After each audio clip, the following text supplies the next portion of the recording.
to Adam Munoz and RST Visions in Color for allowing us to create our open source 728 Clubhouse, our lighting place to hang out and do everything you want to do right here in this building. And I'd love to hear a little bit about what RST Visions does and why you even thought you might want us degenerates hanging around here. No, we're happy for you guys to be here. You know, we're a specialty lighting company. Premier Lighting is our rental side. So a lot of the specialty lighting you guys use, we sell and rent. So anything we can help you guys out with, of course, let us know. And we're just super thankful for you guys to be here. And any way we can help, let us know. Thank you so much. Thank you guys. Yeah, thanks, Adam, Adam. thank you. They have tungsten bolts. All right, and without further ado, let's start today's program. Today is the Programmers Lab, backed by popular demand. We haven't been doing this for the last year or so, but the Programmers Lab is a monthly, or if you're on strike, more often than monthly, salon of ideas where we get together. We share information and topics that are important to the lighting department. It's for gaffers, it's for rigging gaffers, it's for programmers, it's for set lighting technicians, cinematographers, data people. Everybody is welcome. Don't be put off by the fact that it's called Programmers Labs. It's just what we call it. And today we have a panel discussion with the senior lighting team of The Mandalorian. I'd like you to please give a warm welcome to Jeff Webster, RCLT. Bobby DeChellis, our rigging CLT. Derek Hoffman is our first unit or main unit programmer. And Tom Howard is our rigging programmer. These guys have an amazing team, and it's one of the things I love most about their crew. They're really together, and they have been together doing 5 seasons of Star Wars, including all of The Mandalorian, the Book of Boba Fett, and the very highly anticipated word that I can't say. It's on Tom's jacket. So Tom, what do we call it? Ahsoka. Ahsoka. All right, great. So we are going to have a 30 to 60 minute, 2 to 3 hour conversation. We're going to ask questions about the process. We have some video up here on the wall over here that will be referring to some slides. We normally do a little bit of a presentation and then a question and answer session.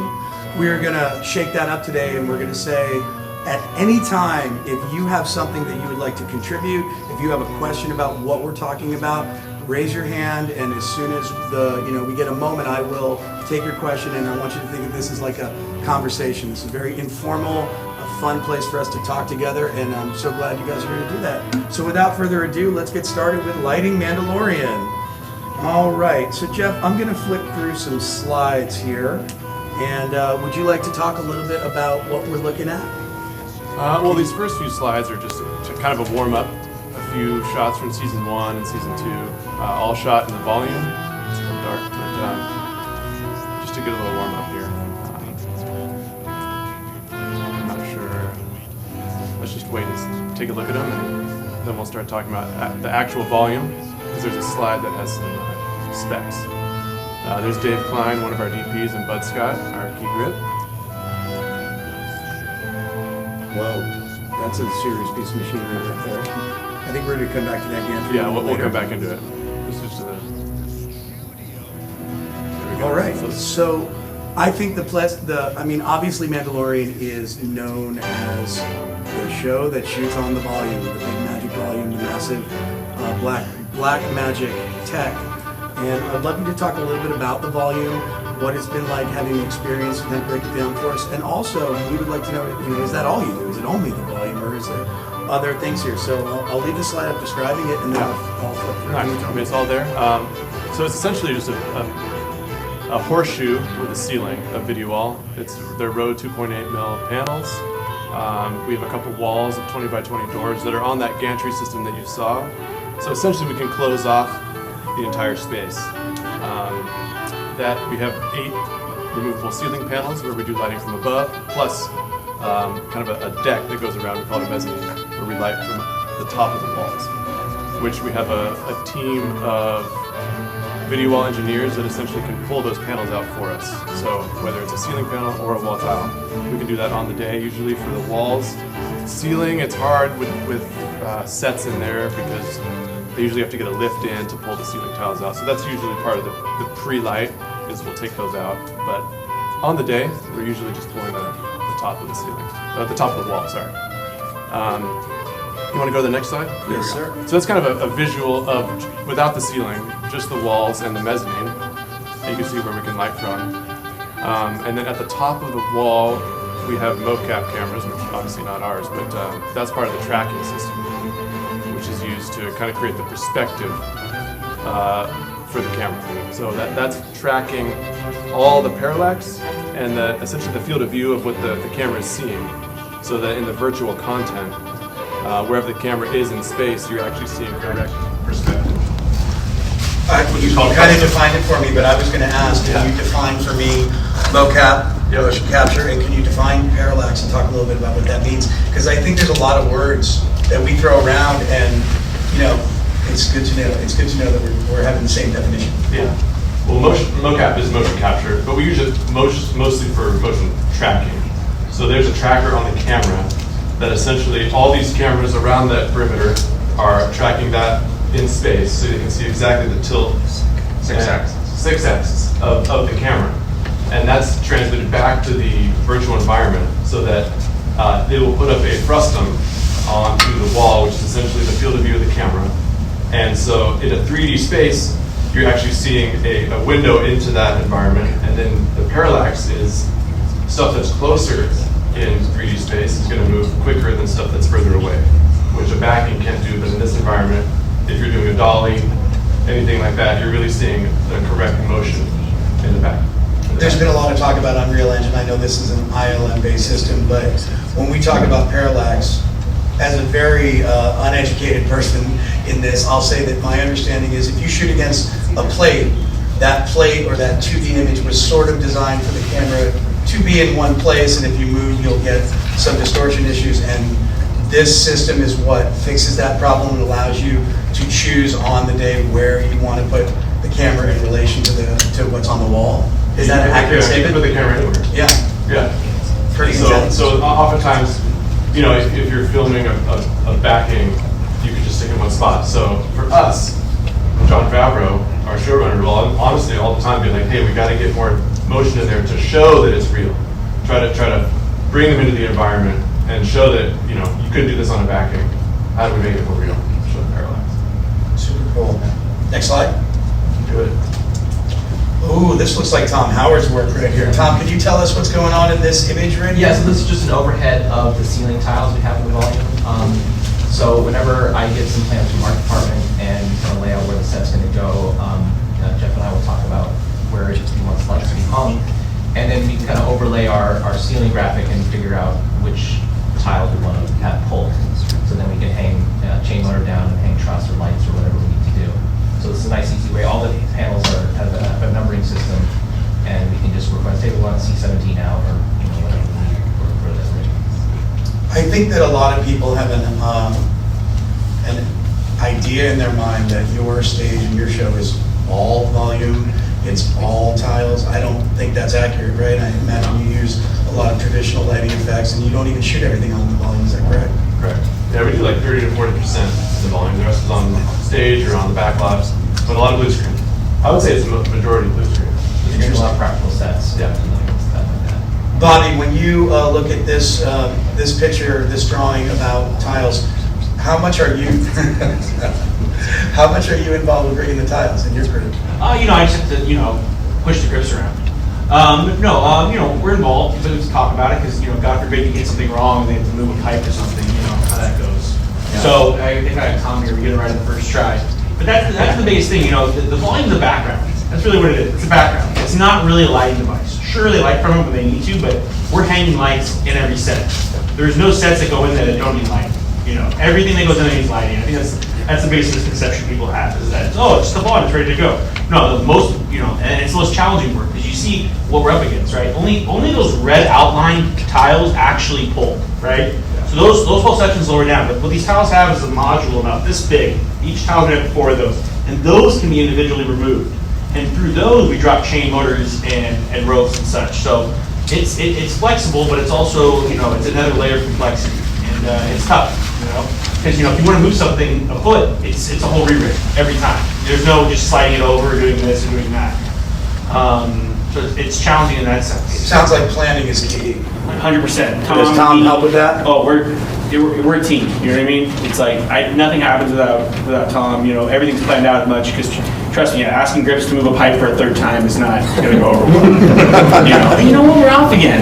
Yeah. I'm sure we that actually even had this overlay. Tom made this season 2 because it was becoming a problem, and we started overlaying art sets with this stuff because it was becoming an issue that we could not get accurate representation of where the set was in relation to the scene. And as you mentioned, each of those frames has a bunch of smaller modules. So this is just one image of numbers for each larger frame, but then each of those gets subdivided like 8 times. So you get real specific on which specific panels you pull. Yeah, each of those is like a 4x8 block. Yeah. So you can actually do full lighting through it. The other ones are just modules. We'll put truss, or put motors and rope through. We call them panels, tiles, and modules. Panels essentially that big section is a panel, and a tile is what those panels are made up of, and the modules make up the tiles.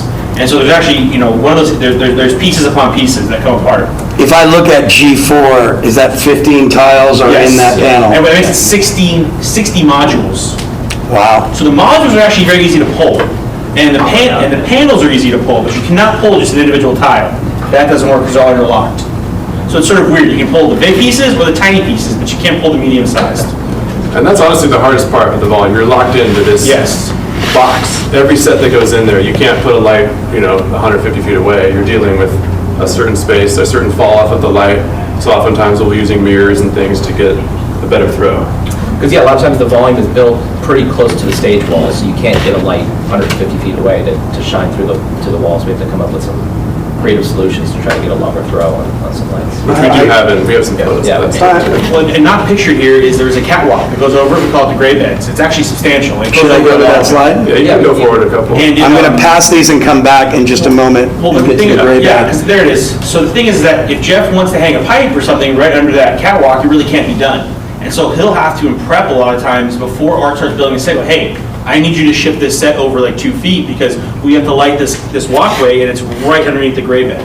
And you see how close it is to the tiles. There's no billowing ropes or trying to do something to get that where you need it to be. So it really is all prep, making sure we can get the lights where they need to be. Because once that set's in, that's it. And then you got to work around it. Very, very important. That leads me to my question. I want to come back to this amazing drawing that I'm looking at. So obviously, I believe, Tom, you did this, but this question is for Tom and Derek. As a programmer, a lot of times I think some of us feel like we don't get a lot of pre-planning, we don't get a lot of information, things get thrown at us at the last moment. And just in hearing you talk, it sounds like ahead planning, visualization is a massive key. Can you talk a little bit about the kind of visualization that's used in your workflow, and maybe even how does that aid the larger process of how the show flows smoothly or how you could get things approved? Talk a little bit about your pre-planning and visualization workflow. Sure. Well, I think the other department I work most closely alongside is art department. So I have a really good rapport with the art directors and the production designers on their show.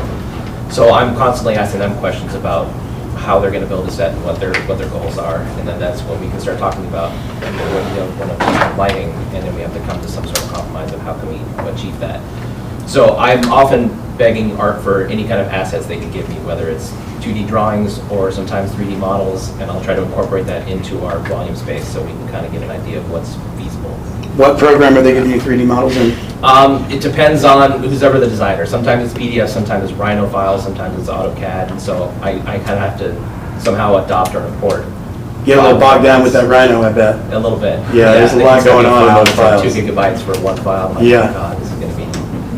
How about you, Derek? Are you involved in the pre-visualization process, or maybe on the programming side, planning before the day? A little, Or not just much. Tom to go to work? Tom is 100% bringing progress. Tom, there you go. We talk a little bit, but for the most part, we work together for so long now that we hardly have to communicate when it comes to sets and stuff. He knows exactly. We've kind of developed a shorthand, so I try to set them up for success as best I can. 'Cause they got so much to deal with on the day, so the better we can be prepared, going into it, we'll So- give them as efficient as possible. On the day. Real quick, I'm sorry. Oh, yeah, We please. need to fight art department for a seat at the table, and not because they were combative about it, just because they weren't used to that level of integration. You know what I mean? No other show I've ever been on, like, you know, if our department moves the set a couple feet, normally does, oh, who cares, you move the lights over a little bit. But that changes everything for us. So it took a long time to develop the rapport that we have with them. You know, we have weekly meetings now where we set up and talk to them. Because, you know, we have to be integrated with each other, more so than ever. And so, you know, our department kind of only is just talking to people they need things from. So our, you know, construction and grips. And so it took some time, but that was really key, is to really come together as a complete unit and make everyone understand that, hey, everything you do affects us and everything we do is going to affect you. So we have to work together on every step of the way. Your team has been together for the whole thing, I wasn't there season 1. and, well, they obviously got smart. That was a great guy there. Has our department been there the whole time, or are you having to deal with different departments every year? Pretty much the Different same. personnel. The heads have been there. So you're seeing a continuity of Of production designers, sometimes the art directors will change between seasons, but a lot of the same people. wonderful. Yeah, but it's really a collaborative process. Like, we've had to learn, you know, how to integrate other departments, like the virtual production team is a whole other department, the motion capture team. Yeah, I mean, it's amazing how, like, we were like, oh, we're gonna go tungsten on the set, and they freak out because it's gonna mess with their infrared cameras. So it's like things we have to take into account that you wouldn't normally care about. But yeah, it's just dealing with that whole brain bar, we call them. That is a challenge in its own. You can't block cameras with lights. That's the other thing, because they need to map that camera into their cameras. And So that you can affect for the parallax. Yes, Right. so if you can't hang a light bar and block all their cameras. You know, the last week, hey, you putting lights here, and so there is like a workaround. We kind of have to find a sweet spot. Like, okay, if we raise that pipe up a little bit, we can sneak your camera in there. And so that there is a lot of that too. With all this technology, all the coordination required, what is your shooting schedule like? How many days per episode? I mean, is it going fast? Is it going? We shoot fast, but I mean, we're usually doubling up. We usually have two units going the whole time. Oh, really? I would say probably like, yeah, on Ahsoka, I think it was like, we did 100%, they did like 70%. I mean, it was time was pretty intense. Yeah, Amanda's always like second. I don't think we second on the entire time. For season 3, I think. we Yeah, did most of I mean, and the schedule, don't look more than a week ahead on the schedule. Yeah. You know, but seriously, Yeah, it's it's going to quick. change. So normal, it's- not special. And we don't go out. That's great, because that's the other thing. So because we're always on stages, whether it's the backlot or on these, you know, different stages, they have a freedom to really manipulate the schedule any way they see fit, despite what it does to us. So always being able to turn and pivot. And I tell you that all the time. I think, man, how many sets were on season, man? Like 180 or something? No standing sets. You know, so there's nothing to like fall back. It's like, oh, we're here on this set, we can relax. It's always something new every time. That must keep it And exciting. they're big sets too. Yeah.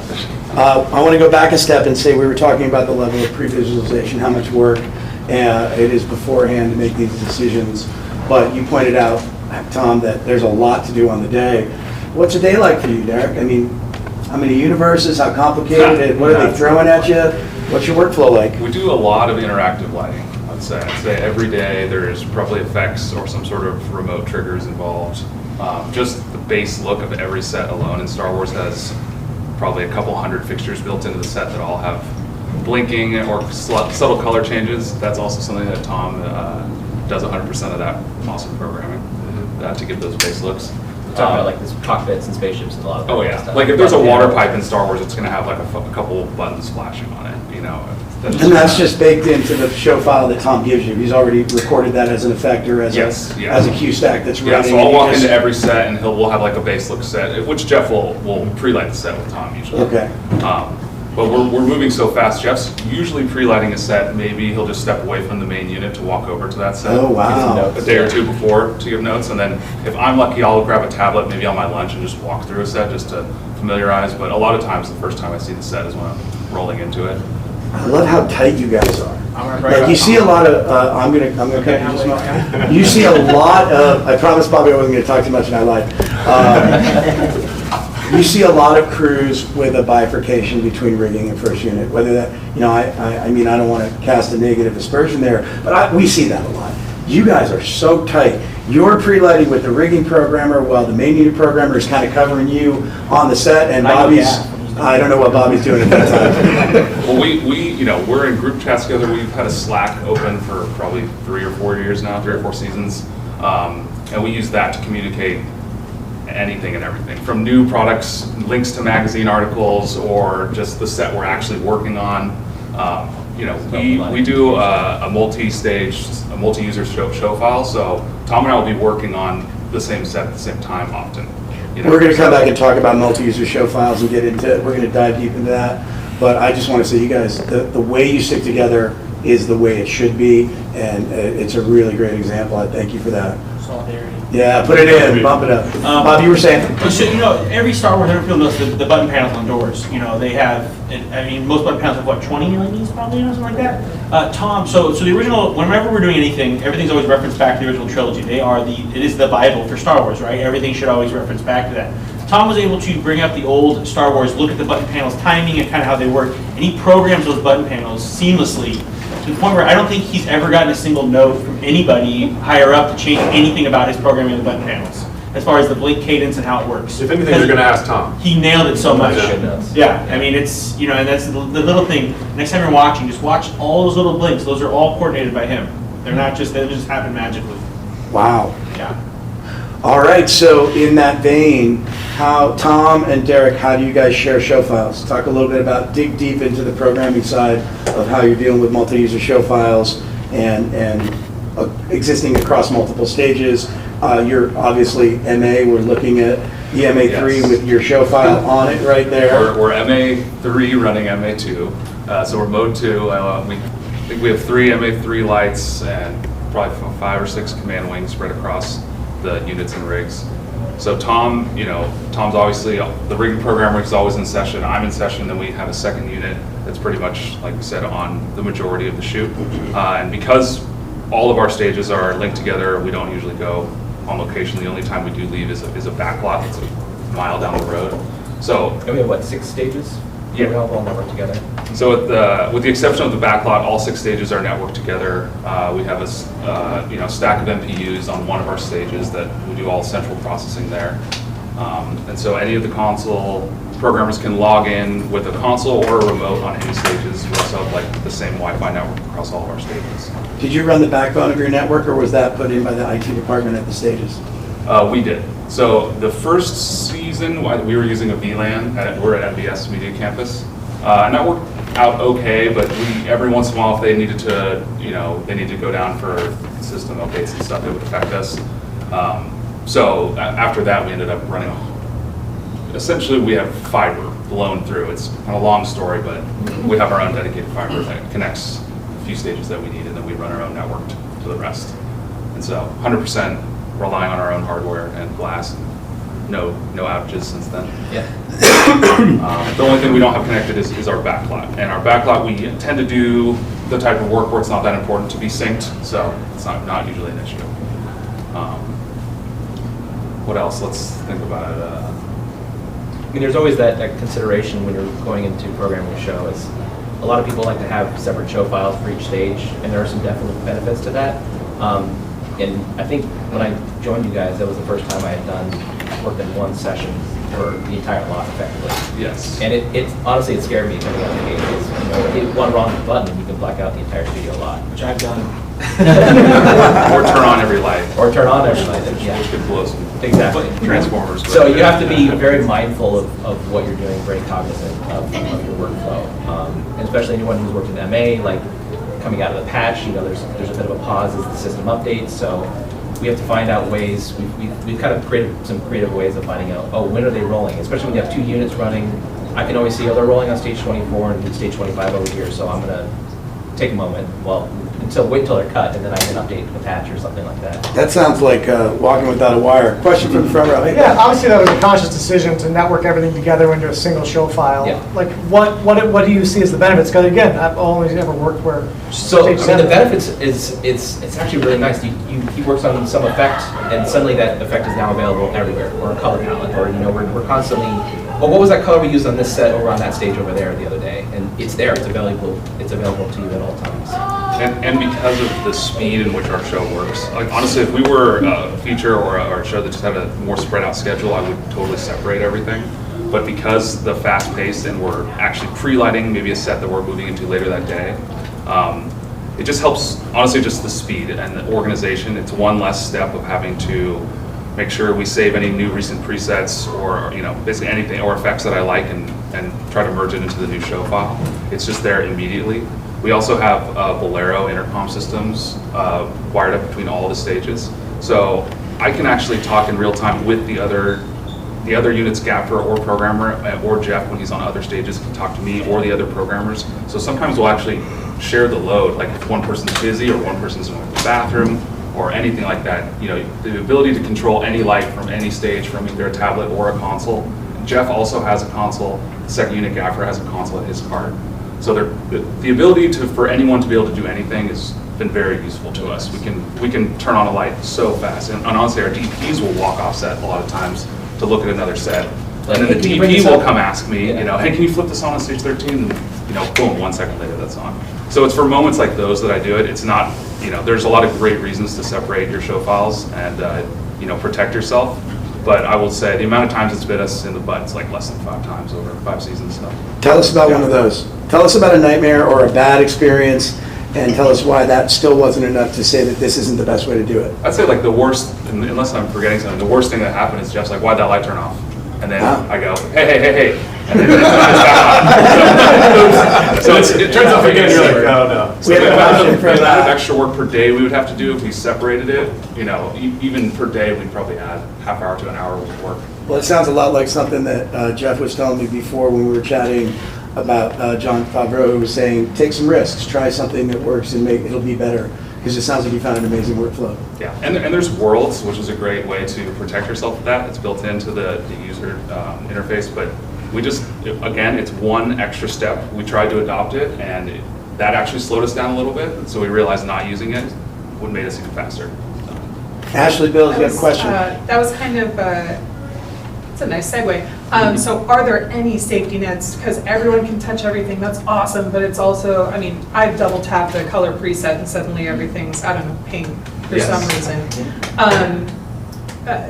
If you guys aren't using Worlds, are you just that freaking good? Or are you guys using maybe like Actually, you console just reminded me priority? the best. Good to see you, Ashley, by the way. I think the worst was someone double tapping an effect template. Perfect. So that it ran the effect on all the lights. So are you guys just freeballing all the time, or do you have some kind of something in there? Just To as be a- honest, we do not. Every once in a while, I'll put in a safety net for a specific set because that thing I don't want to happen to anything else. But in general, we're just rolling with no safety nets. All right. And honestly, if we were a tungsten show, I would not do that. You know, just for the power reasons alone. Yeah. Because if we just go to full on every light on the set, no one even notices.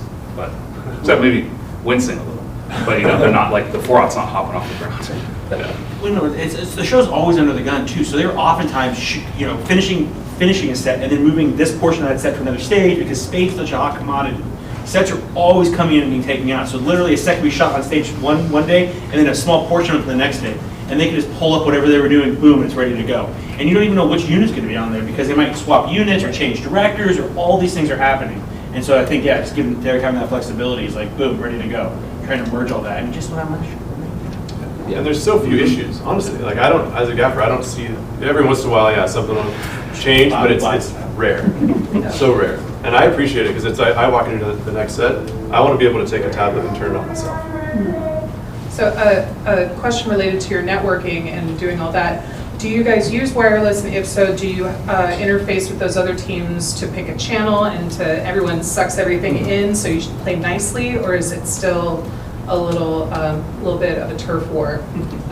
I use frequency? 5G radios only for our tablets, and that is not congested at all, so I have no issues there. Plus, it's very low bandwidth for MA remote, and we don't use. We do use some CRMX, but only what we have to, I'd say, because specifically working the volume, it's a nightmare to be in there. The radios hardly work sometimes. Yeah. So we use CRMX sparingly. You know, we have to obviously for like Astera tubes and things, but besides Asteras and a few tiny little LEDs, everything is super stinger. Every rig, like, there's no wireless on rigging. Everything. Yeah, I don't like all our wireless. stairs are. Yeah, every Are there no fixtures and wireless to costume pieces at all? No, those of course. Yeah. You know, obviously all the sabers, any blasters, anything that lights up that the people are carrying. So that's what's going to be wireless, and we'll try to put in the transmitter as close as we can set, just so that's not anything anyone's waiting on. Could you get us a CRMX lightsaber and bring it over here? I can show you a picture of what the insides look like. Because the pictures team actually ended up building. I want to put one up on the wall. Okay. Good luck. That's not nerdy. All right, let's flip through a couple more slides and see what we find here. I want to go back and this is a beautiful shot. Jeff, here's a question for you. Yeah. We talked about there's not a lot of tungsten on this set. We talked a little about the concept of virtual production. I'd like to shift gears away from the data side and shift toward the color science and towards the role of the gaffer now today on your show. And as we move towards, what are your thoughts where you see the industry going for virtual production? You guys are kind of the poster childs for virtual production in our world. And do you see it continuing to be massive volumes? What sort of information that newer gaffers are going to have to learn that maybe the previous generation? Can you talk a little bit about where we're going? Yeah, there's a lot of questions. I know. I just want to give you free rein to riff. No, totally. I mean, image-based lighting is going to be more and more prevalent.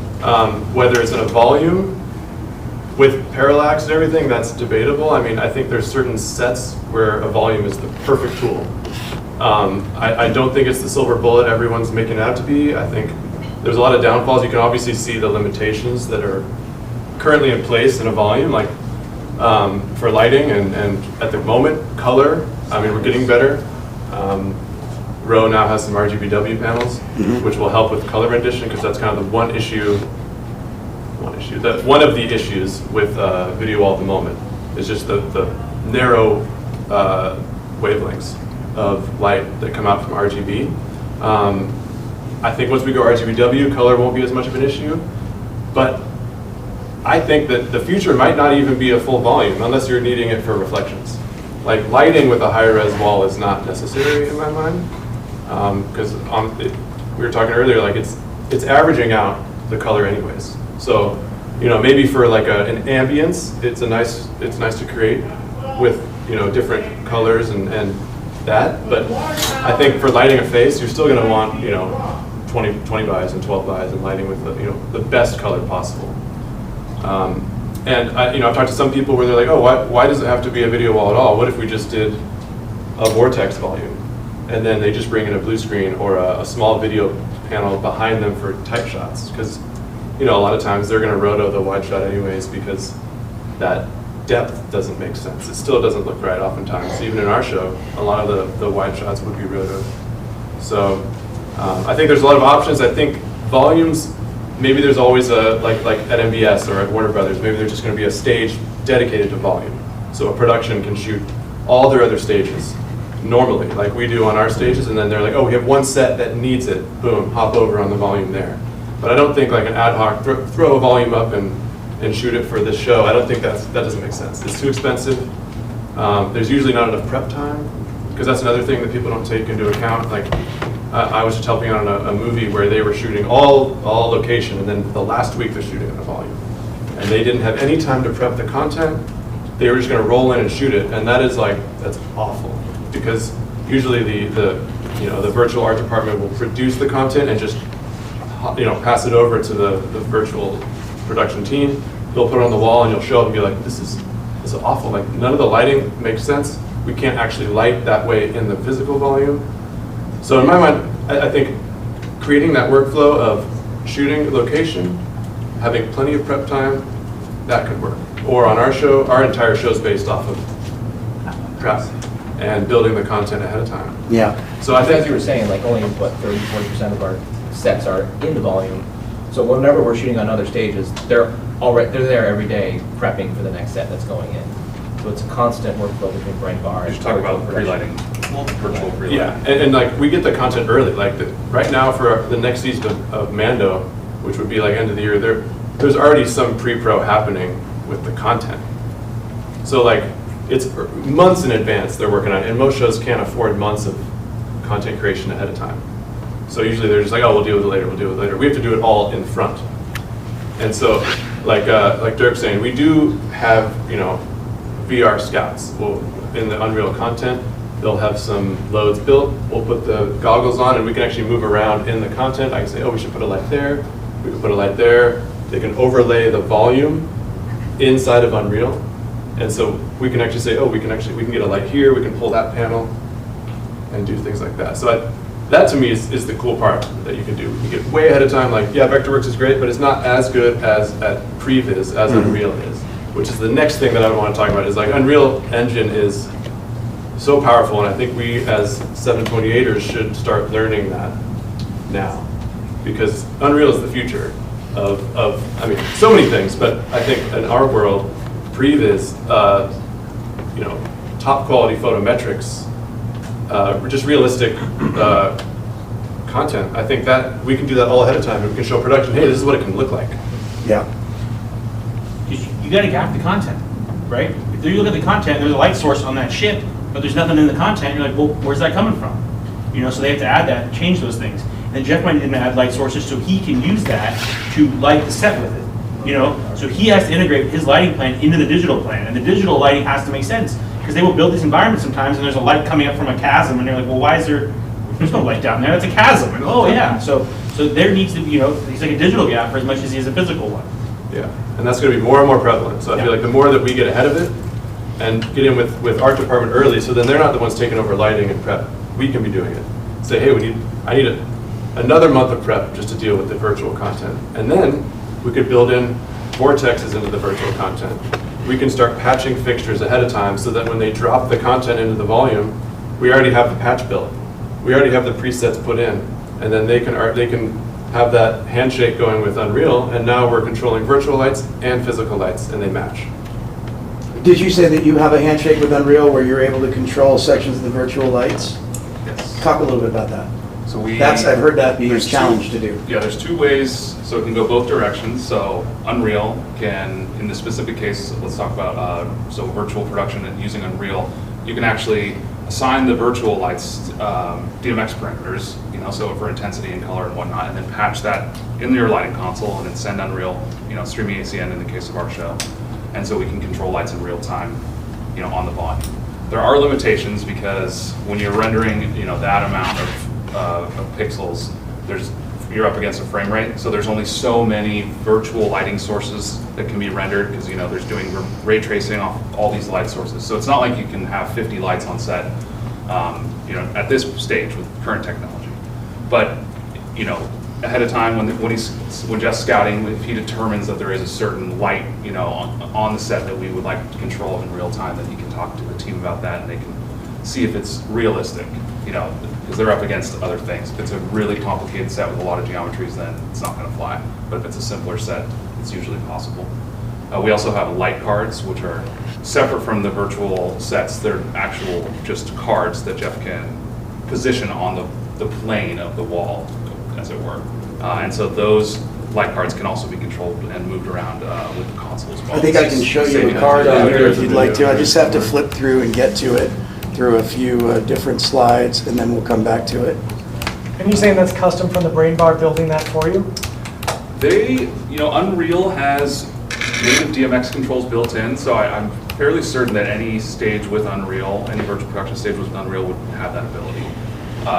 Especially light cards. The light cards are kind of the new thing everyone wants.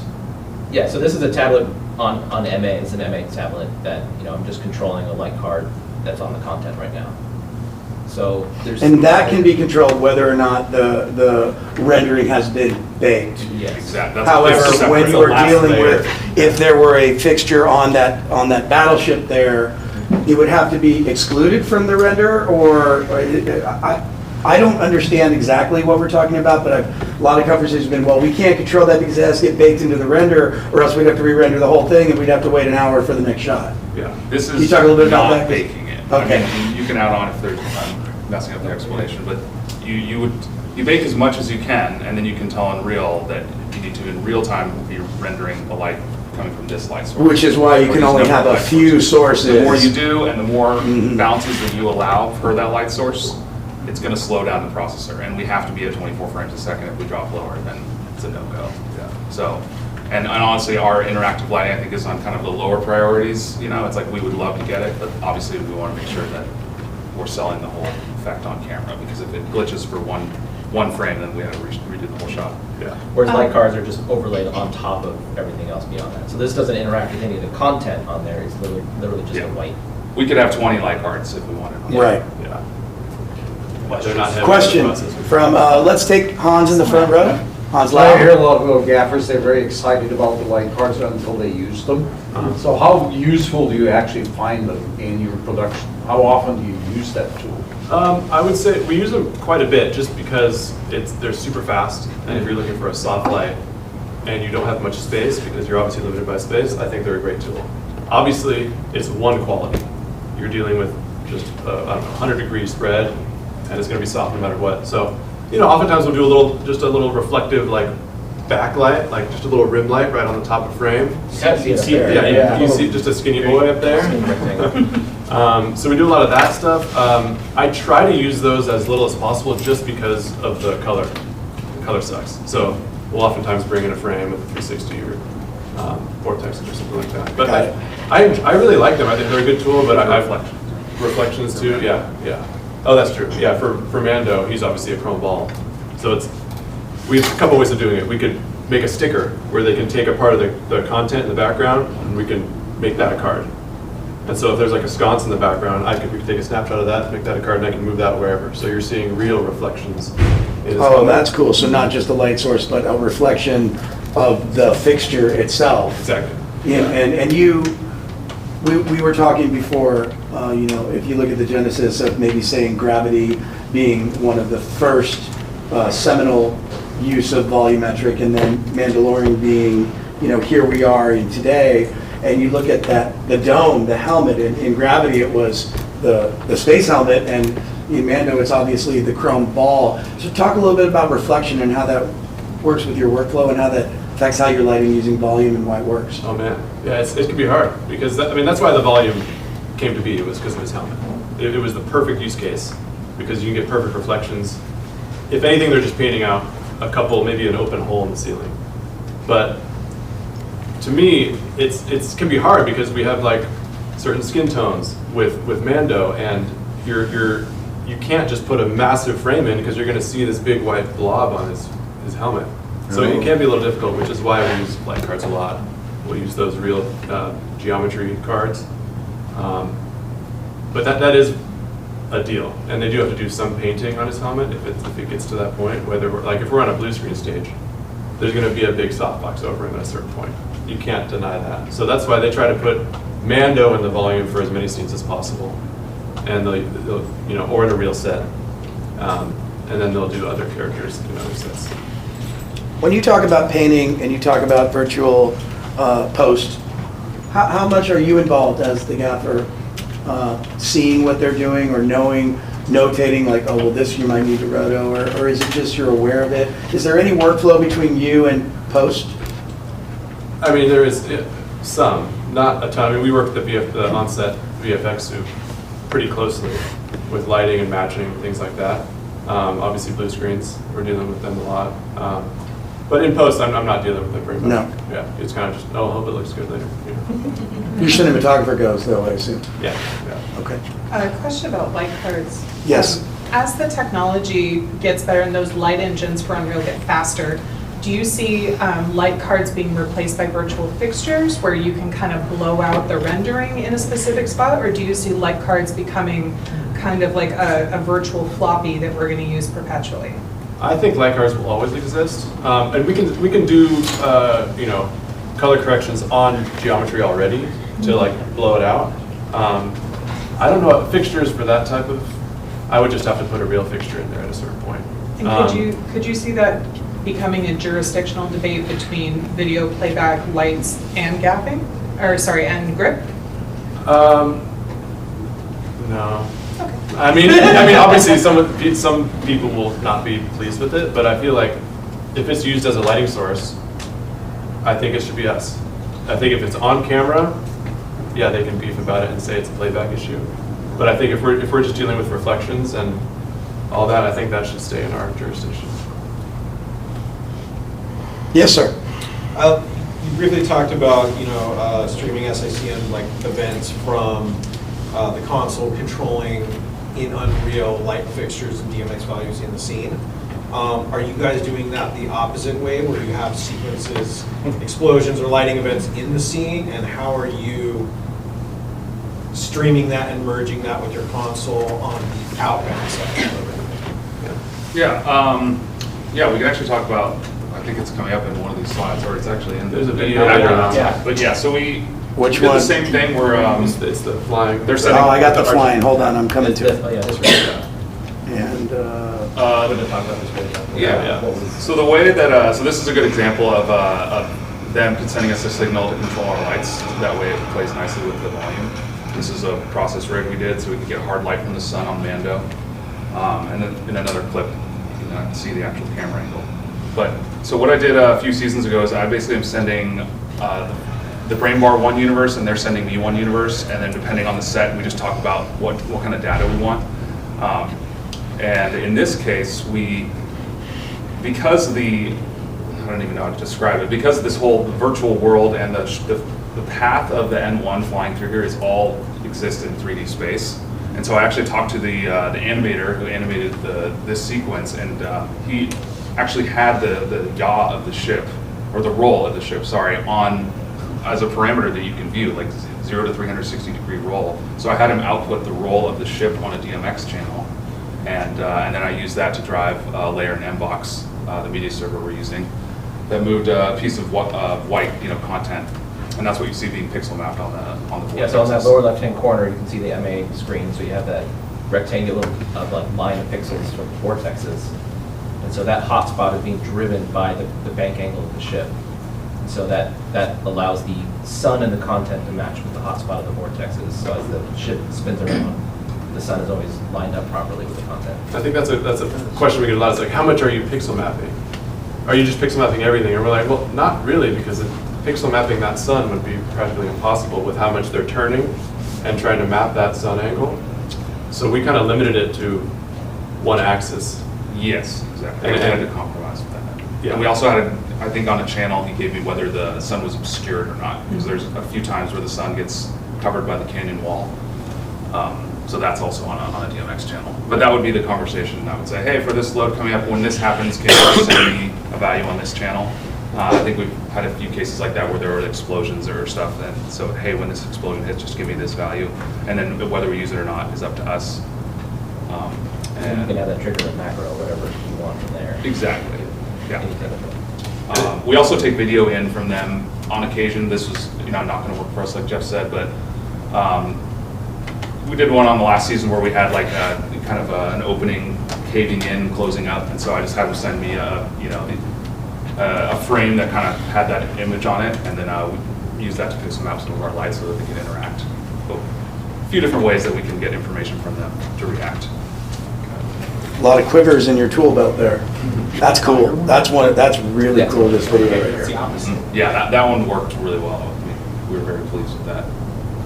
And we can obviously change the size of the amount of vortex pixels that are on, the brightness, the fall off. There's a little gradient in there. That's kind of what I mean about the pixel mapping. Sometimes you're limited to that video file, and then you're tweaking the video file exposure, gamma, to make The sun look look bigger right. or smaller. And I don't like those controls because they're not as intuitive and they're harder to adjust. So it was like, if you just give me, the roll, Mhm. then we can just apply that shape on top of it, and then he can change the shape, change the softness. I think you might have had a slider on Yeah, the he remote gave me a during the slider, I shot could that change changed the the width. width of the pixels of the sun in real time. Just Oh, wow. While we're shooting it. All right. Is there a fire? It's coming up in Yeah. season, some of the season two stuff. What other solutions have you guys used for getting hard sources into the environment? Like I've done a number of jobs at Monolith and Forward. Band.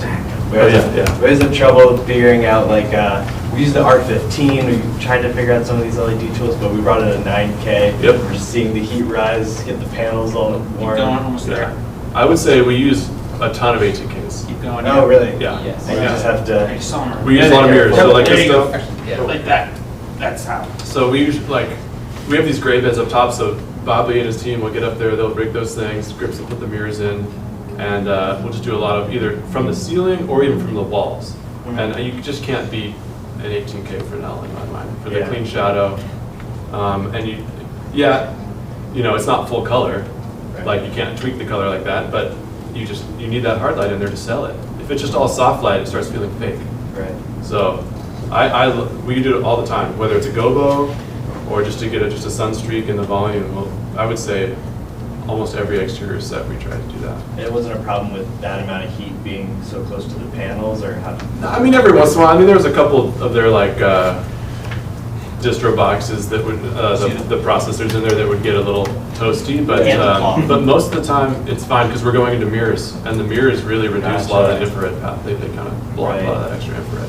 You'll notice they're alpha 18s because it's physically impossible to put a traditional 18K panel up there. It just can't, you can't get it. They can't even walk it through the gray beds. They're too skinny. So those are actually thin enough that he could walk them through there. We've done it in 20K Fresnels because they're lighter, so they're more maneuverable, but the weight and the amount of people you could have on it is just not doable. So if it had to be, if it wanted to be an 18K, it had to be an alpha. Yeah. And we don't usually rig them inside the volume. They're almost always outside, going into a mirror, just to get that inverse square lock. Just show the set, that's what it looks like. Well, that's a good bounce. Yeah, that's a bounce from down below. That's why you can 18K for now. And then, sorry, next one, Chris. Oh, there's my buddies. Hey. Hang on. I'd like to do that. A little PV's clubhouse. If you go a little bit more, there's some inside the volume with what those 18Ks look like. Hold on. There you go. There's like There it is. So that's an 18K on the ground bouncing up into a mirror coming through that gobo. To get that shadow of the content. Look how clean that shadow is, though. Yeah. Can't beat it.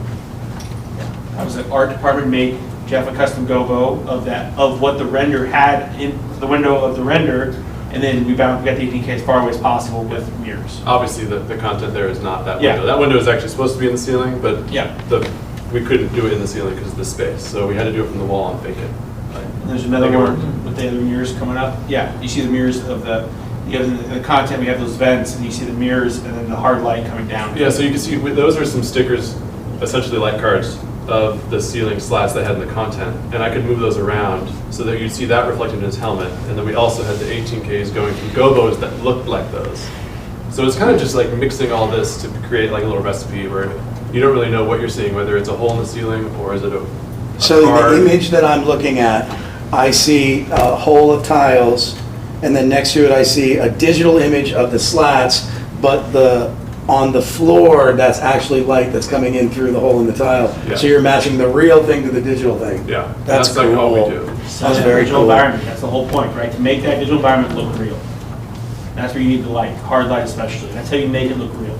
I heard you say that earlier. If it's all soft light, it won't look real. I mean, it depends on the content, but it helps sell it more. We're not in a psychology class, but we are starting to talk about what you need to do to convince the human mind to accept some of these things. And Dude, that's all we're sitting there doing. We sit at the monitor and just like, oh, it doesn't look right. Because you're trying to recreate reality like perfectly. You're not on a blue screen where you can kind of fudge it and later they'll fix it. It's like, no, what doesn't look right? Oh, maybe that little rock in the background is too dark, like you're Jeff working with those Webster, guys. lighting psychologist. Right? Yeah. But that's what Favreau's so good at. That's why he says, get the parallax, get the hard light. Like, he's very good at guiding those because you can sit there and be like, what isn't right? He doesn't care about what it takes to do it. He just says, this is what it has to be, and then we have to figure it out. That's awesome. Yeah, That sounds like a really wonderful creative environment. totally. You're not changing that digital environment, chances are in post. I mean, you can, but it's not like a blue screen, right? You're shooting that's what it is. So you gotta get it right the first time. If you flip ahead past the another season good 3 one. tag. Continue, Yeah, continue. control the network, We went It's through past this. Yeah, past Yeah. this. a lot. We'll keep going. Rainbow, We're bouncing. Love that rig. yeah, that rig was cool. So this set, this boat contains throne room from season 3. So you can see there's a lot of these like architectural, partially stained glass windows that they wanted to have, and there you can see what it's supposed to look like when you're shooting right at it. And Where's the line? Go forward. Sorry, go forward one. No, that's the first, second. Where's the line from the content to the real world? Oh, you're asking me to tell you where the line Yeah. is from the content to the real That's what- world? Ultimately, that's what. Sorry. I have no idea. Good job. 4 lines back. Okay, you're right, Dash. But that's the goal, right? Because you have this image and you got to carry that forward, and now you're working against a tile wall that has uprights and supports, and all these sort of All the bogeys rigging, in the way. And you got to get those windows to match in the right depth, so it looks like it's part of that digital environment. So if you go one more forward, this is another instance where we had one more, I guess it is. We had 18Ks in the fire lane going straight up into mirrors where you can see way at the top of the ceiling there. That was a tough one. They don't give you a lot of room to work with, Bob. VFX. And then you don't see this, but Kevin Perry, in the windows in the content, there were these little like go green forward accents, and the best boy. There you go. Yes, and so he Go cut ones. these. He went to the Gel. party gels, and he tried to match it with his eye to the content, and he cut those little party gels to fill in the pieces of stained glass, so it hit the ground and had those same colors. Yeah, then they lifted that up and we had that, that was the hardest shadow we could get. We couldn't get the entire window because of the scale of it. We didn't have Yeah. enough room. They had to build the set off to the side in order to make it work with the content. So we were, again, it's another limitation. We're like, well, we'll do the best we can, and then we just talked to the VFX buddies. We're like, hey, can you just extend this shadow a little bit further for us? And they did. I think the next slide shows kind of how it looked the day. Yeah, That will look, I can see the gel in there. Yeah. Exactly. So that's as much as we could get with the space. It was literally impossible to get any more. So they just extended like the next like 4 feet at the bottom. We gave them like the top of the window. So that's the other side of this shot right here. Yep. It got better than that. I don't think that was. That was not the final. Yeah, that wasn't the final. That was rough. Yeah, that was them falling off the truck like that. And we spent a full day on that trying to get those right. A lot of details. Yeah. Question, Ashley. A question with that one, do you guys ever use like D3s or the projectors, the projector fixtures, and integrate with that, or is that just a whole nother layer you don't even want to touch? We use projectors. Okay, cool. Yeah. We have some 40K. I think we use some barcodes for with some like we on what's it on? It was the Mando episode. Yeah, it was Mando walking through the episode of city. Boba Fett where we had like a hard sun and like the planet was spinning, and we had to have some shadows moving over him, and that we had a couple projectors up top for that, and that's all running with the content. We're not as in charge of that as Okay, that was the you only. think, but That was like one shot. You know, where you went in the The elevator water? and then changed. Yeah, and went back. I thought that was kind of Yeah, a. that's They wanted to do that for some reason. no projector in that one. Wasn't it? I thought it was a projector. Not for that one. that. It was the same planet. Oh, Yeah. never mind. All blends together. Yeah. Keep going. All right. I guess this was just an instance where the set extended far out of the volume, so we just had to put a big softbox to kind of extend that, soft little flat surface out there. And another problem with volumes, the size. You're limited by size, right? Set's got to fit in that. Size is expensive. It's a square set in a round hole. This was actually there's 2 volumes at MBS. There used to be. This is This was the smaller one. Some interactive light. They had some sick fireworks. Can't beat that. Freedom Day. Yeah. So there's a real fixture, right? We've got some cards, we have some fixtures. I want to loop back to something you said that hopefully gives our brothers and sisters in the lighting world a lot of calm, that it's never ever going to be just something on a wall. There's always going to be lighting. Yeah. You agree with that? Yeah. We still got jobs, guys. The wall isn't light, the wall is a background. Good. Illuminated background. Yeah.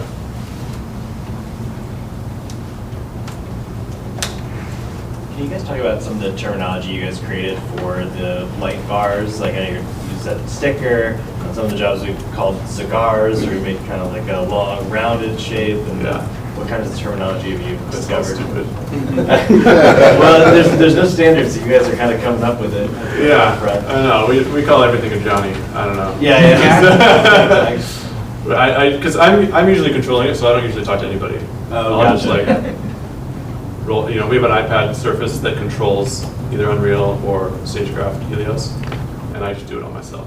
Okay. And then we kind of built in certain color control where I can now do XYs because we do all XY color control on all our fixtures, just for matching purposes. And so I was able to, we metered the wall, got it into a linear space, and then the Stagecraft group built us a whole iPad interface that could control using the color. When you do XY, do you find that all the fixtures match, or do you have to adjust them? I usually tweak them a little bit.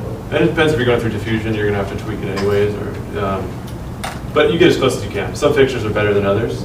At least it gets you in a space where all you have to, it's just 2 axes. You're not trying to match into some weird space where you get lost with HuSat or something. It's just, we go up or down. And we have a good shorthand where, I'll meter something, I'll give them an XY, and then if it's not quite right, we'll just bump X, bump Y. Perfect. Is that iPad on your part of your lighting network, or is that a separate network that your rain bar team's setup? The light cards are through the rain bar, but I have like a couple iPads. So then I also have the one that he sets up for me, which has the remote of like different onset fixtures, lightsabers. And then my first, onset electrician, my pocket guy, he also has a tablet, so he's able to test fixtures on set. He's usually triggering the sabers. So we try to just stay very involved in all that interactive lighting. So we have a few guys with tablets, sometimes 3 or 4 tablets at once. All on 5G. Stay away from all that other stuff. 5G's They're not Far programming, away they're from the operating. internet. They're operating, yes. Yeah. It's the new way of operating lights on set. Second mark. Do you guys use exclusively Apple tablets or Android tablets Android. in addition? Android for here's stuff, the brain bar does iPads. Oh, yeah. So mix. And Jeff still does most of the light card. We use Helios is Stagecraft's version of Unreal, basically. So the light card integration with DMX has kind of been a slow process. So it's always been on Jeff's tablet. So I think it's faster and easier for you at this point to do it. And then anytime we need to like save positions or do effects where they fade out or the light cards move, that's usually when I get involved. We kind of keep talking about like maybe one day I'll do all the light cards, but we kind of have a good system, and I'm usually busy doing other stuff. Yeah, and I like sitting there tweaking.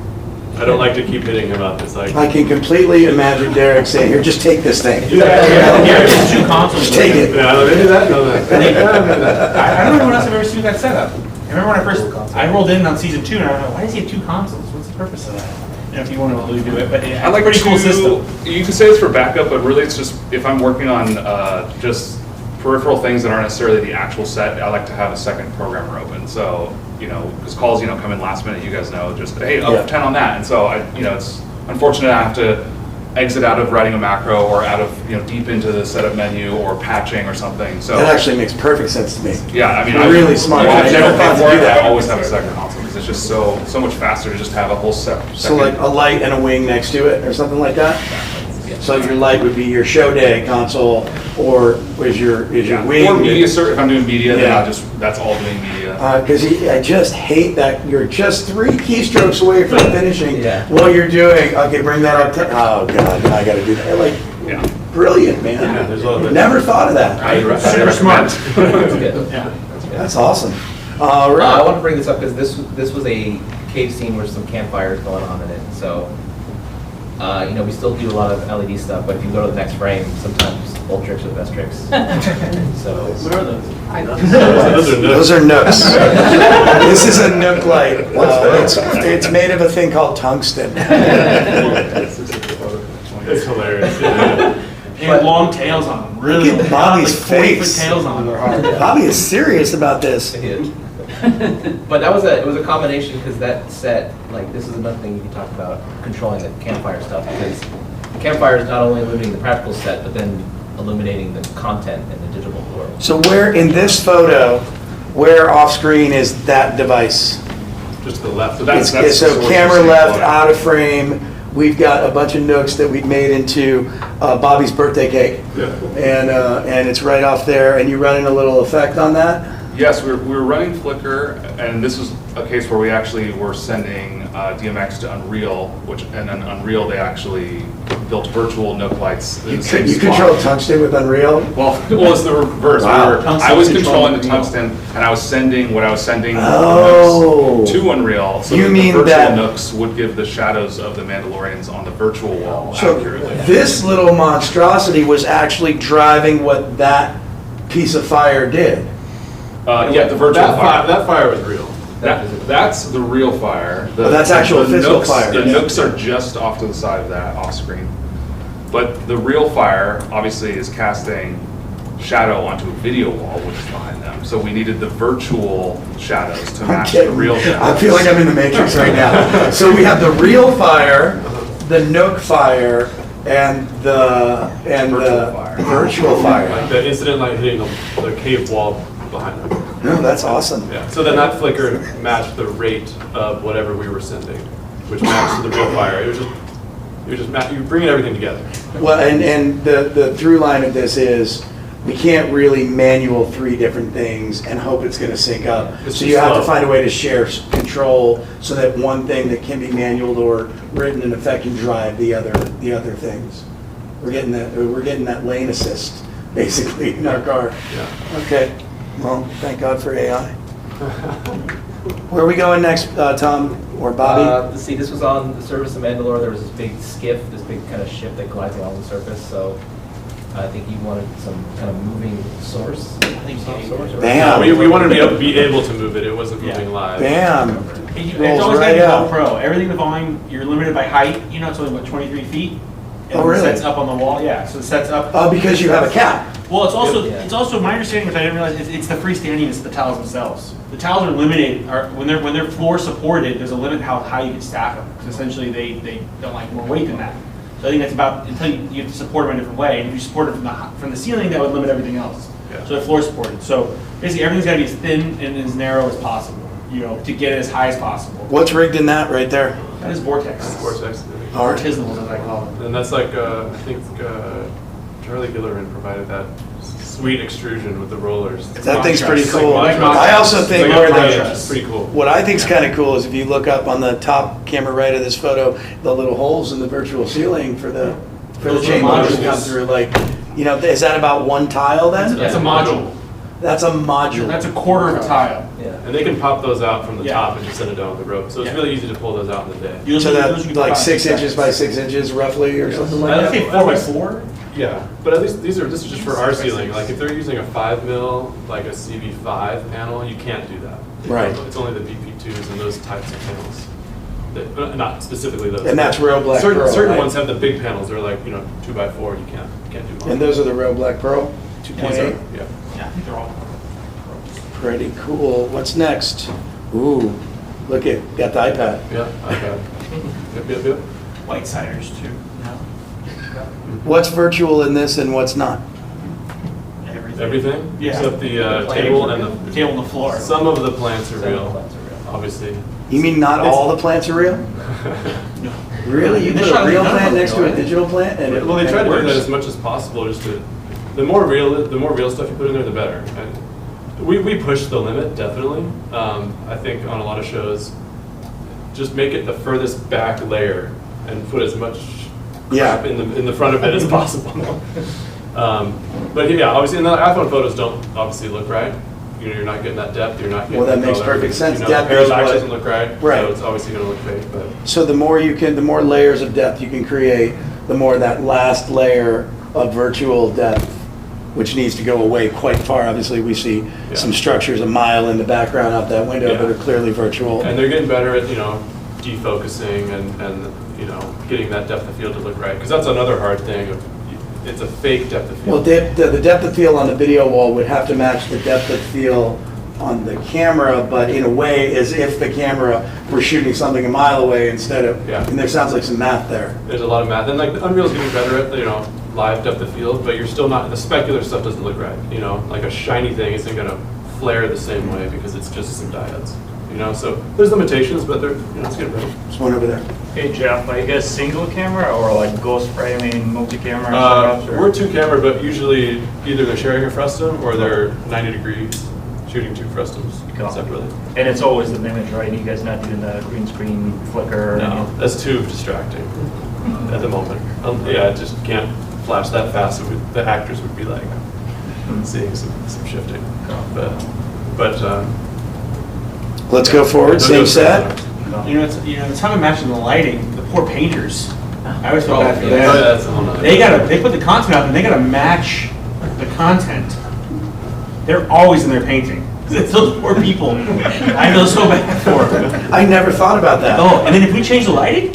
Has change no the color painter before? ever asked you to just change the color on the visual on the display? There was one set where all of a sudden we were going to go incandescent, and we were going to make the volume shift down there and drop the blue and use more red.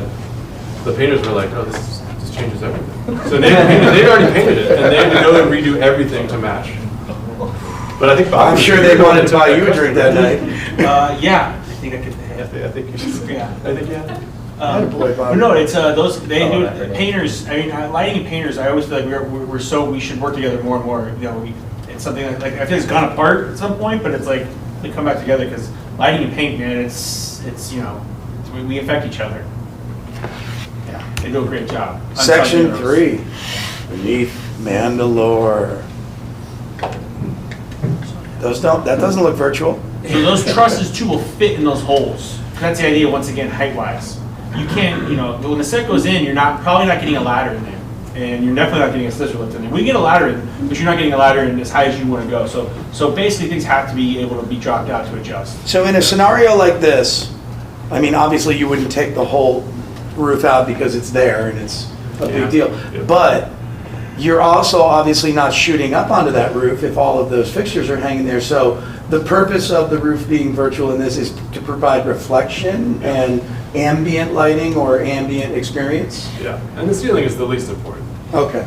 All the time. I mean, if we could put a softbox up there with high quality fixtures, that'd be fine as long as it's not a Mando.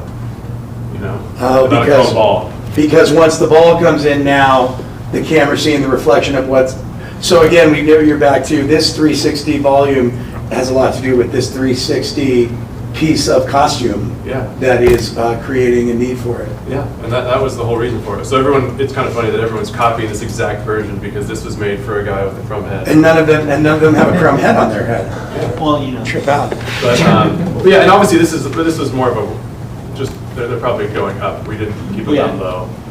They go, they go up into the holes a little bit, so we try to keep those things as high as possible. Also, because sound department will complain because that's just an echo chamber. So if there's those moving lights, we try to use, solar frame theaters as much as possible, but they're not as bright as we want, so we use the high beams most of the time and get them as high up into those holes as possible so we can still remotely control them and keep the sound down. Another layer of limitations.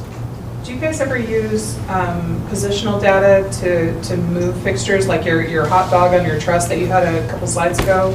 Would you ever use that like as a hard source that you would have to move with camera or parallax or anything? Or is that something you would do with a light card? We have not. We've not done that. We've done light cards where we've shifted them just out of frame. Right, but like a physical positional automation. We haven't thing to tracked. track. No. With the vortex? We have talked to I got a quote from Exact Tracks one time, but then it was way too high, and then I actually talked to our guys, and they have all the equipment there on site if we needed to track any of our lighting, but we haven't really come up with a deal. The only thing we've tracked was we did a helmet light, which we show in here. So yeah, but essentially we had it's probably just after this. Oh, it's coming. I know where it is. It's right up here. There it is. Yeah, so he essentially had a headlamp on his helmet. And so we put the tracking system on his helmet, and then they were able to track the spotlight from the headlamp onto the content, and then they could control the beam size, the brightness, the fall off, and then it tracked. As long as he wasn't moving too fast because of the delay. So if he looks at the virtual content, it would light up. Like his headlamp would illuminate it. Wow, that's cool. Yeah. And then also there was like an orb. Go back 2 slides. There's an orb that we had. There it is. I remember behind they her threw that was that orb an up. LED ball that our fixtures department made. And then it was mounted onto a track. That was all tracked as well. So Forward essentially, one frame, I think you can kind of see some of So this thing, which I saw the episode, she just throws it up and it floats there a little bit like that's something out of Dune or whatever. It's a floating ball of light, but it's actually being physically run along. You didn't figure out how to make it levitate, right? But you're tracking it. Yeah, they tracked it, and then we had some wheels that controlled it, and then our wheels and that ball moving was tracked so that they could match the incident light falling onto the content. What are these fixtures up above on the left and right that look green in this Those photo? are Hyperions. Okay. Again, just get it thin, reflective out of the frame.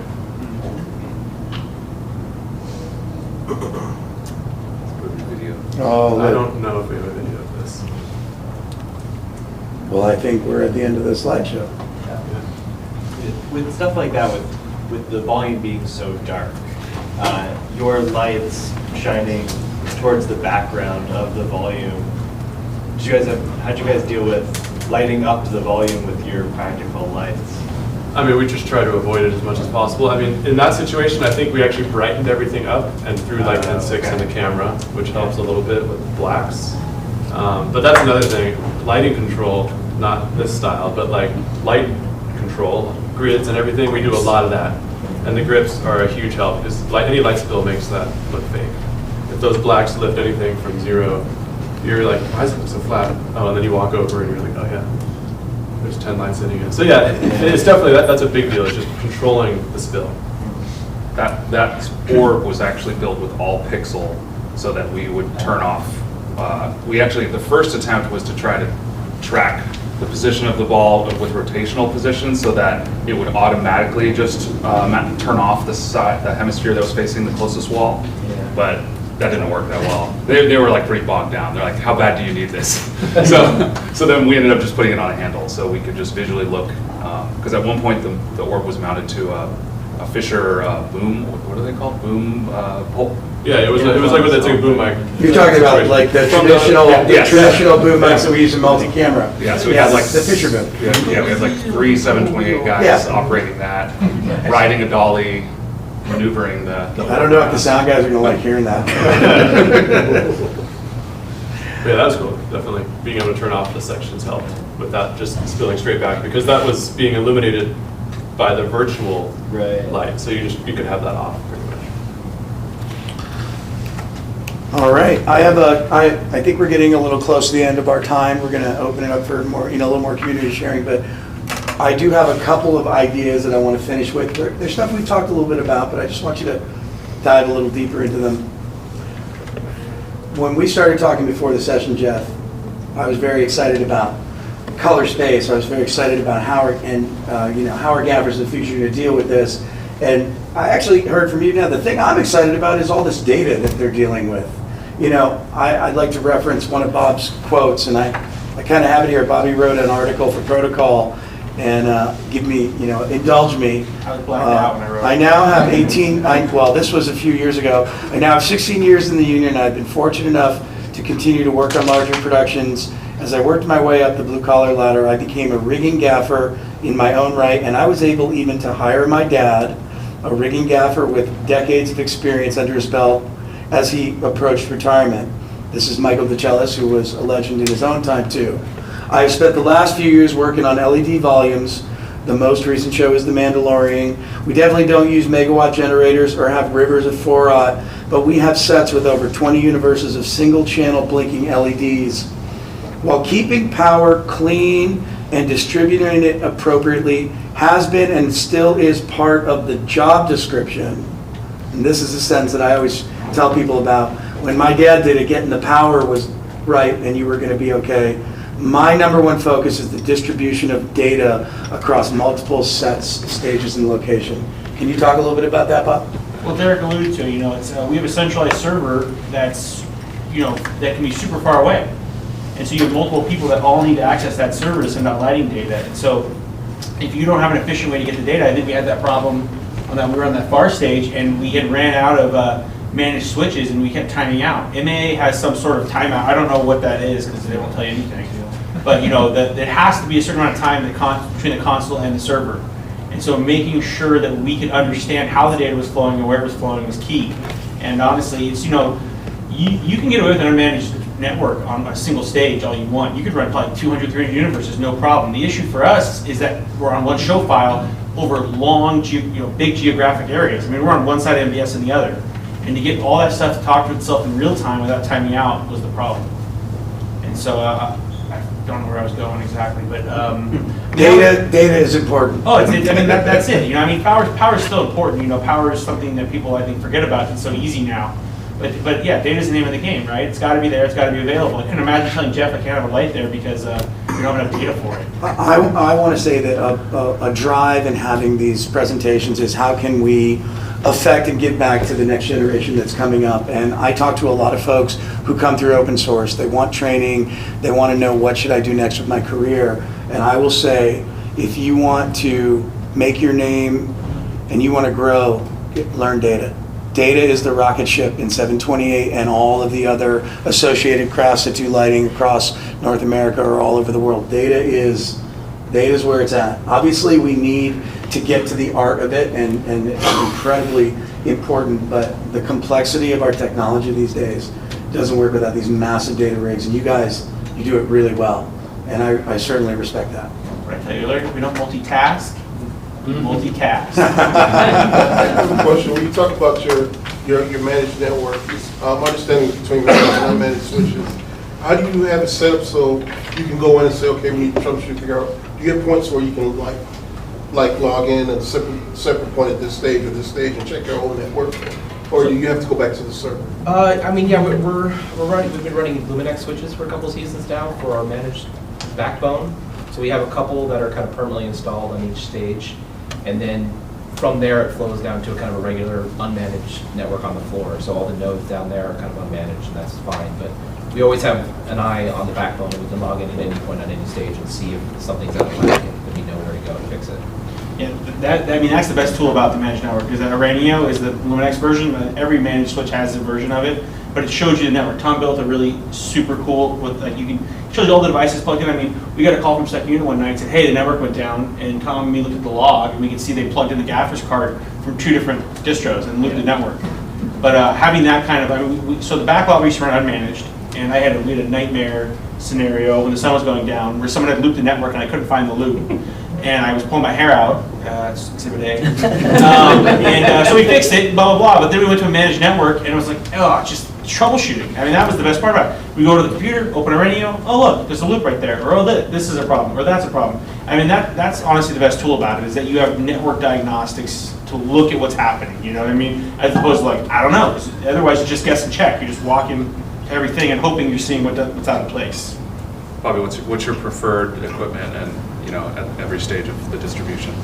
As far as like what company or like? Yeah, why don't you tell them what equipment you use at every level? So you use Luminex for the backbone. So Luminex is the top backbone. That's the thing. And then we've done a lot of fiber, which we've gotten into. Fiber's great. And then the ground, we just go unmanaged. Mostly we do data spheres on every distro. I would love to have the managed network on the ground too. We just cuts cost prohibitive at this point. Talking about moving forward, I have a dream moving forward that we distribute data to people in the same way we distribute power, right, on set. So if camera needs to send a video feed, I'd love to have VLAN access on the ground and say, hey, plug into port 2, and we'll give you a VLAN across the stage so you can have your video feed over there, or sound, or whatever it may be. But we can give departments their own, subdivision of our network without affecting us. And I think that's a cool way that we can keep our jobs future-proof. So that's something we're always working towards, trying to find ways to, whenever somebody wants data or needs it, I'm happy to jump on it. The same way that Jeff and Derek, Tom do with the light cards and things. It's like we have to take these things are hanging up in the air, and we kind of have to grab them. And for the first ones to grab them, it'll become ours. And so that's what we always try and do. Yes. Bobby ran all the power and data for the whole line. Well, I mean, I can't agree more. I mean, any question of jurisdiction or just the future proofing of how is the workflow going to change, I promise you, the group that takes it will end up with it. Bingo. I promise you that. Just do it. Just do it. Just do it. What's our job? Well, it could be. Go ahead, Ashley. Yes. What is your mode of organization? Are you a QR code kind of guy? Are you a colors and shapes on your distro kind of guy, color coding your universes? What happens when you get hit by a truck and some FNG has to come in and figure it out? We don't shoot. I like to think that I try a million different ways to do everything. So a big part is that Mando has no standing sets, right? So we did the color code, we played with that, and honestly, we reserve color code now for basically the oh shit rigs. When I got to bring a bunch of day players and I don't have time to explain everything to everybody, my main people will color code it, and then green to green, blue to blue, easy peasy. So I mean, we just do numbers. We just do numbers. It's just read the label. We tried the color code. It's just you run out of colors. That's bottom line. There's nothing. There's not enough symbols other than in writing. So it's just all every VLAN has a color. We do give VLAN color designations that match the Luminex software, which I hate that Group 0 is gray, but what are you gonna do? But yeah, it's just keep it simple. Just labels, and you have to read the label. On the simpler level, with fixture numbers, you're on one session across multiple stages. So obviously you can't have 101 or 1,001 on every stage. How do you deal with that? You must be comfortable with 4-digit numbers, I guess. Yeah, we do. So two-digit numbers are just our dimmers. We keep 96 dimmers patched in the show. I don't think we've ever used anywhere near all of them. And then 100 through 999 are all the floor package for first and second unit. They barely fit in there. and then all the rig lights are in the thousands, and then any fixtures or like pixel lights are 5 digits. So like, God, you'll you walk have through 5-digit numbers. We have a lot of 5-digit numbers, especially, but we. I guess you have big placards. Those are like No, we companies just that put have them in like a groups. couple thousand lights in. Typically. Oh, got it. So a lot of, some of we have a ship that has like over 10,000 LEDs in that one ship, so. There's a lot of 5-digit numbers, so, but once it's patched, I then will just group it, and now you're just organizing by groups. So we might have a group for all the red indicators on the set, but then I'll have another group for like panel A, so he can on the day say, oh, just give me the cross-section of panel A and red indicators. So it'd be like red if A. I can't see this not being a massive train wreck unless you guys are incredibly organized.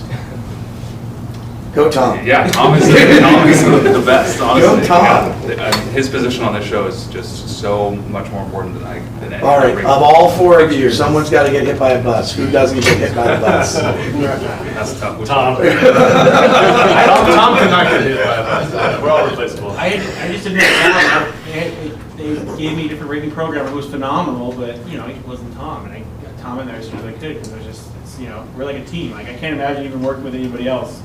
That goes that way. So that segues in. We sit next to each other. I mean, this is what we talk all day. This is all we do is we talk all day. We're it's Bob and Tom show, for rigging. Tom loves Star Wars, so it's like Yeah, we go into a ship. He's like, he knows what the ship should look like ahead of time. Yeah. Oh, So he'll like go, nice. and, sometimes I walk in the ship, I'm like, this is perfect. Like, he's great. He's creative too, so it's not just numbers. He is creative as the rigging programmer. Yes. Oh yeah. Thank you for saying that. Yes. This segues perfectly into what's going to be our closing statement I here. want to say one thing real quick. Sorry about Tom. No, come on. So, getting producers, you gotta imagine we have huge drop loads, right? With crazy amounts of lights. And they're like, what is this $40,000 drop load? What do you need all these lights for? Tom 3D puts everything in Vectorworks, makes a plot. We print that out, I put that on the UPM's desk, and it's like, oh, okay, I see what you're doing now.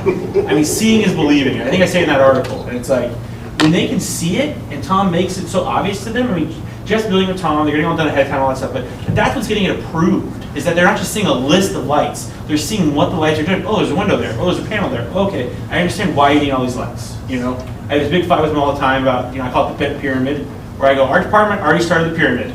All we're doing is finishing it, And that's what, and then They Tom. built in X amount of windows on the set. Yeah. You kind of have to have X amount of lights to light it. And there's no argument against that. As a UPM, it's like, yeah. Well, you want to save money? Tell our department. So that's a big thing too.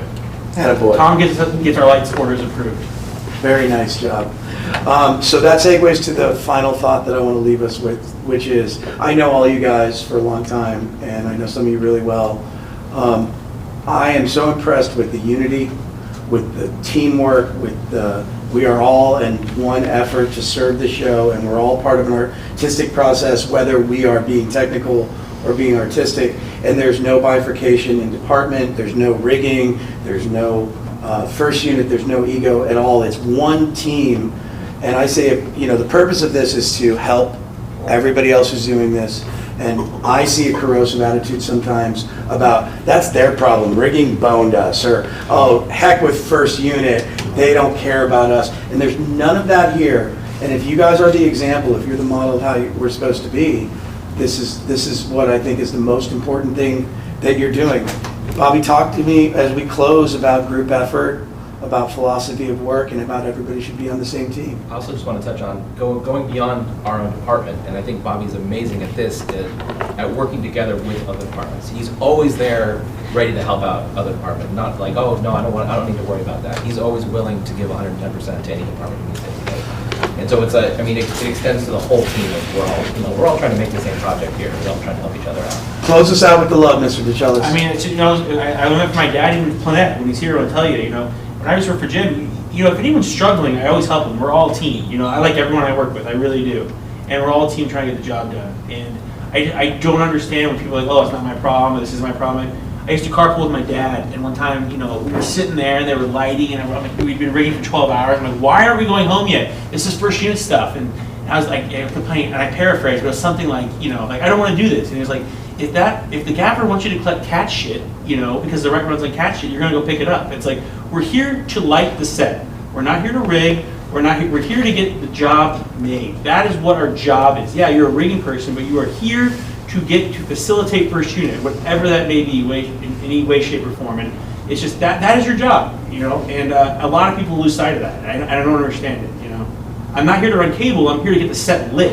If getting the set lit involves running cable, that's what I'm going to do, you know. But that is ultimately what our job is to light the set. We are set lighting. Jeff, you have an amazing team, and you guys, I love all of you. I thank you so much for your time today.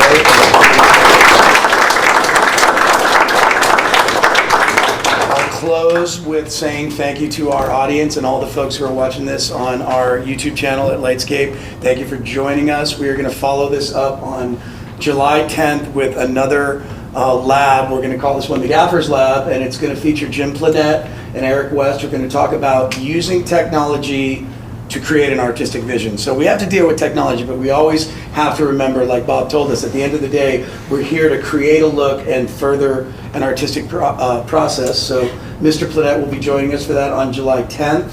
And we hope to follow that up with a 1 or 2 day seminar on how to become a CLT with Eric West and possibly some other folks who are not yet named. And then we do have a TBD date of Mr. DeChellis and Mr. DeChellis Sr. to come in and talk about... Did you agree to this? Yeah, he did. He agreed to it. And so he said you're doing it too. And he said they're going to come in and talk about being a rig gaffer, and we hope that we're going to follow that up with a class on how to rig gaff, because there's a lot there to unpack. So please follow us on our channels. Join us at open source, lightscape.lcp.com/events. Thank you again to RST Visions in Color for supporting our vision. And most of all, thank you all for everything you do. Appreciate it.